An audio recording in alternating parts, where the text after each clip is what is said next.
What's happening, guys? Welcome back to the channel and welcome back to the vlog.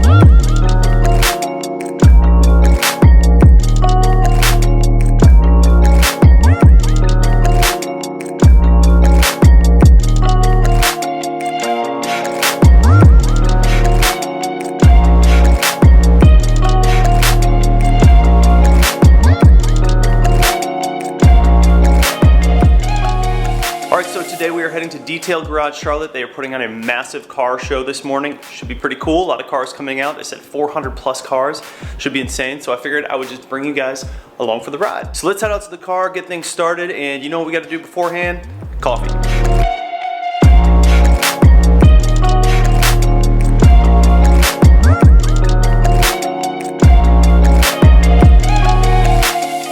Got those dynamic blinks.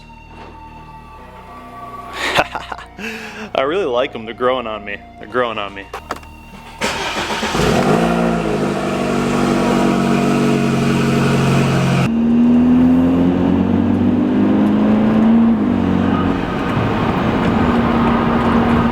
So yesterday I was over at the shop, Dynamic Auto Tune, and we replaced the serpentine belt on my N20 328i F30.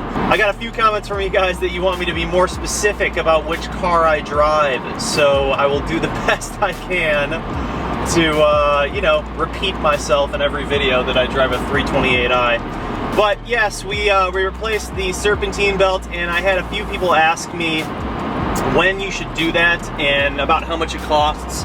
So it's about $200. At our shop it's $200, and that includes everything, parts, labor, the whole 9 yards.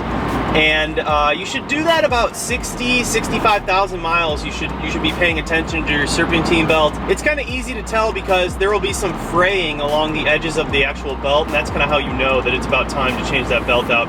So we took care of that. I feel much better about it. Like I've said before in the past, you guys, part of modifying a car and making sure that it's in good standing order is obviously the maintenance, and you want to make sure that you get the maintenance done first and then you can properly modify. We handled that, and we also talked about doing the timing chain guide, which is something that I am going to be doing, and I'm going to do a full video on it, on the install, the parts, everything, and I'm going to show you guys how much it costs. So anyone who's in my position, if you're doing it out of pocket, you know about what you're going to be spending. So the plan of attack today is to head over to this show, check it out, meet up with some friends, look at some dope cars, and then we're going to be close to downtown, so my thought from there is to go get some photos. I haven't really done any photos downtown in like months, so there's some good spots I know of, and I want to get some new photos. So I had a few of you guys reach out to me and ask which phone mount holder I use, this magnetic phone mount.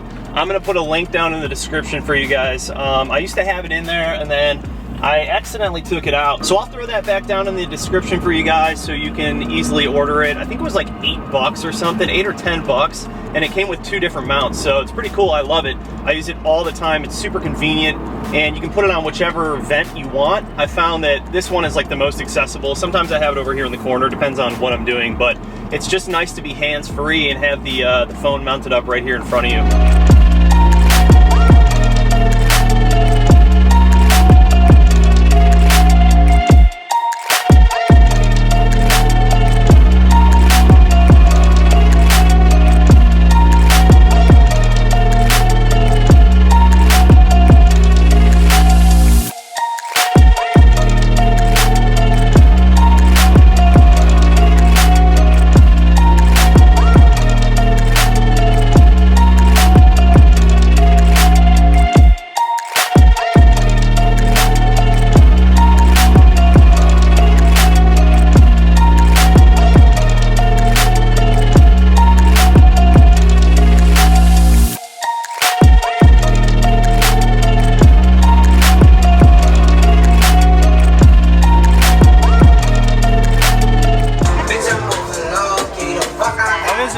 Awesome. Badass. That shit was a lie though. They think it don't cost me. I see. They act like they want some pressure, so I just lie.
guys, so we just wrapped up that car show and it was a crazy good turnout.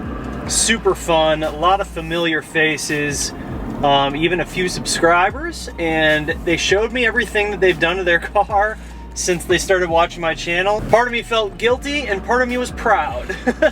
Part of me felt guilty because I felt like I was spending a lot of their money. But, you know, obviously that's not the case. But it's cool to know that we're out here inspiring people to do new things to their cars. Anyways, guys, this part of the video, I wanted to talk about paddle shifting because I had a couple of people ask me how paddle shifting actually works in our F30 BMWs. And I'm pretty sure it's the same amongst all of the models, regardless of your 320, 328, 335, 340, 330, so on and so forth. I'm fairly certain that it would be the same functionality throughout all of them. If you guys have seen my video on installing paddle shifters, the paddle shifting steering wheel, and wiring it and all of that, coding it, all of that, make sure that you check out that video because this video isn't really about that. This video is more about how to actually use them while you're driving. Me personally, I use the paddles all of the time while I'm driving, unless I'm on the phone or I'm talking to someone or I'm just busy or I don't want to deal with it. I'm going to test out a few different modes to kind of show you how the manual shifting works with the paddles in this car. Basically, if you are in drive, and right now we are in sport mode, you just want to go ahead and pop it over into drive, pop the gear shifter over to the left, and that means that the sports transmission is engaged and you are now in sport shifting mode. And you'll see it has manual up and down. It's over to the left, that's how you know. And you can shift up and down. There you go, you see how it says 1 on there? So when we change that, obviously down is up per the plus sign. You'll see that the M has now gone up to 2. So the way that we actually use this with the paddles is you just make sure that you're over to the left, and then you can actually just start using the paddles to change the gear. What I have found is that when you're in sport mode and in sport transmission mode, the gears will remain in manual. So it won't flip to drive on you. It will actually require you to shift. It can red line out, can do all of that. So here we are in sport mode. I'm gonna flip it over to sport transmission mode, and I'm gonna flip the paddle up to M2, back down to M1, so we are in manual shifting with the paddles right now. And basically, you're gonna see when I drive, it will let me redline all the way out before I have to shift it. So I manually shifted it on that one because obviously I don't want to redline my car out in first gear right now. But the reason I'm showing this to you guys is because if you are in regular sport mode and you do not flip the gear shifter over, you just keep it in the center so you're not in sports trans mode, and you go into manual, you can actually still use the paddles. However, what happens is if you just like forget to shift, it will shift for you. And I'm gonna show you right now. All right, so you see how it just flipped over to drive? So it automatically takes over for you if you forget to shift or anything like that. It's kind of just like a safety precaution. So really, if you want to use the paddles, but you don't want it to automatically shift for you at any point, you're gonna have to make sure that you're in sport mode and you flip it over to the side so you're in manual mode, sport transmission mode. And from there, it'll actually stay in gear while you're using the manual shifting and it won't flip over to drive. However, if you like having that safety net, stay in the center. That's probably more for you. But you guys, I just wanted to make this little video because it seemed like some people were confused on it or didn't know how to use it. And it's very simple. Once you figure it out, just use it more and more and you'll get used to it. But your boy stays over here and we stay with the paddles. That's how I like to drive this car. All right, you guys, so hopefully that cleared some stuff up for you guys. Hoping it wasn't too confusing. Filming it kind of seemed a bit confusing, but it's very simple. You guys will get used to it. You just want to make sure that when you're using your paddle shifters, you're over to the left if you want to stay in gears and not have the car automatically overdrive into drive mode. Or if you want to have that safety net, just go ahead and pop it in the center. And then you can still use manual at your convenience, but it will, however, change gears for you into drive if you run too high into a gear and possibly forget to change that gear. All right, what a morning, what a day. I hope you guys enjoyed the video, a little bit of a car show action and addressing a question from one of you subscribers. I hope you guys enjoyed these short clips from the show and found this video informative in some way or another. Please do like this video, comment down below, smash that subscribe button, hit that bell notification button too, just to make sure you know every time that I upload a video. But just like that, this video is over, and I'm out. Peace.